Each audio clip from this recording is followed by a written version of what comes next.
Hello बच्चों, चलिए प्रश्न को पढ़ते हैं।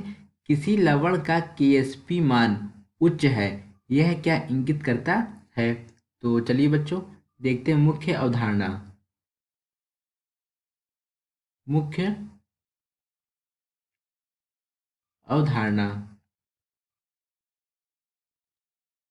देखिए बच्चों, हमें यहाँ पर क्या दिया हुआ केएसपी, तो हमारे पास मान लेते हैं एक हमारे पास क्या है, लवण है। क्या हमारे पास एक यहाँ पे एक ये लवण है, तो लवण हम क्या मान लेते हैं, एक्स वाई। क्या मान लेते हैं, एक्स वाई हमारे पास एक लवण है। ये बच्चों इसकी अवस्था क्या, सॉलिड अर्थात ठोस अवस्था पे। जब हमने इसको किसी विलयन में डाला, क्या डाला, किसी विलयन में डाला, तो इसकी अवस्था क्या हो जाएगी, एक्वस हो गया था, जलीय विलयन में हो गया। और यही हमारा क्या होगा, जब ये विलयन में जाने पर क्या होगा, टूट जाएगा। क्या होगा, विलयन में जाने पर ये किस में विद्युत होगा, एक्स प्लस आयन में, एक्स प्लस आयन में, तथा वाई माइनस आयन में ये विद्युत होगा। अब यहाँ पे देखिए, उदाहरण के लिए मैं आपको बता दूं, अगर हमारे पास 100 ग्राम है, 100 ग्राम बच्चों क्या है, लवण है।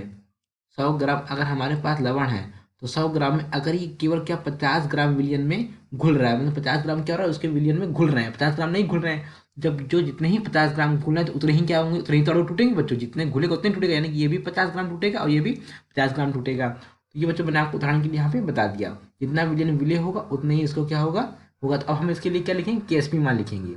केएसपी मान क्या होगा, केएसपी मान होगा विलियन में विलीन हुए आयनों की सांद्रताओं के गुणनफल के बराबर होगा। तो यानी अर्थात एक्स प्लस आयन की सांद्रता तथा वाई माइनस आयन की सांद्रता। ये केएसपी क्या है, केएसपी हमारा क्या, विलेयता गुणनफल। क्या कहते हैं इसको बच्चों, विलेयता गुणनफल। अब प्रश्न कह रहा है कि अगर केएसपी का मान उच्च हो, क्या हो, अगर यहाँ पे हमने जो केएसपी का मान लिखा, केएसपी का मान उच्च होने पर ये क्या इंगित करता है, केएसपी का मान उच्च होने पर उसकी विलेयता बढ़ जाएगी। क्या होगी, उस लवण की विलेयता, उस लवण की विलेयता बढ़ जाएगी। अर्थात इसका मतलब क्या हुआ, इसका मतलब ये हुआ कि विलयन में हमने लवण डाला, बच्चों हमने क्या हुआ, किसी विलायक में हमने लवण को डाला। अब बच्चों किस हद तक उसमें विलयन में घुल सकता है, यानी कि जितना केएसपी मान ज़्यादा होने का मतलब ये है कि जितना केएसपी मान ज़्यादा उतना से उतना ही वो ज़्यादा क्या होगा, घुलेगा। और जितना कम होता है कम घुलेगा। तो बच्चों कहने का मतलब ये है कि अगर केएसपी मान हमारा ज़्यादा है, तो लवण की विलेयता भी क्या होगी, ज़्यादा होगा, तो पानी में अधिक विलय हो सकेगा। मैं क्या लिख सकता हूँ यहाँ पे, अर्थात अर्थात विलायक में अर्थात विलायक में अधिक विलय होगा। विलायक में लवण लवण अधिक विलय होगा, अधिक